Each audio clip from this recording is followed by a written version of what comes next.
Okay, waziri mstaafu Mzee Warioba amesema waliokufa ni wengi kuliko vita vya Kagera. Sasa mimi kama Mtanzania, wakati wa vita vya Kagera mimi sikuwepo. Na nilikuwa sijazaliwa. Na kama sijazaliwa, hakuna mtu mwenye takwimu sahihi ya swala hilo.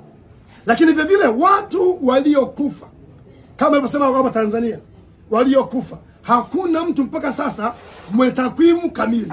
Tunasubiri mamlaka ambazo tayari zimepewa jukumu la kuchunguza ili kubaini. Hasa mimi nikizungumza hilo, nitakuwa nazungumza kitu ambacho napandikiza roho nyingine kwa Watanzania na mistaki.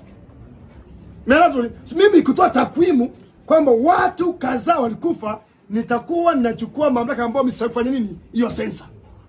Nimepata vizuri. Hata mzee wangu Warioba sidhani kama amefanya sensa, kaifanyia wapi.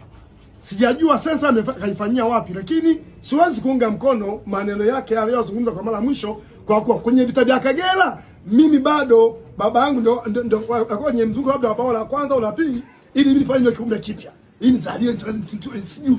Kwa sijui ilivyo kweli. Mbona wewe sijua? Sawa, iko ni mwaka 70 ngapi? 78 79. Iko 70 ngapi? 78. Vita vya Kagera miaka gani? 78. Bado mimi yani hata ile shawaji ingia wetu na mama yangu kuzaliwa mimi. Sasa mimi sijatezwa kwa mimba, basi mimba. Bado labda sijatuma kwa mimba. Sasa siwezi kusema kwamba mimi siku nilikuwa nimezaliwa. Kwa hiyo siwezi kutoa nini? Kutoa takwimu kwamba watu waliokufa vita vya Kagera kwa ni wengi kuliko nini? Kuliko watu kwenye uchaguzi. Mimi hiyo siwezi kwa sina nini? Sina chombo cha takwimu hicho.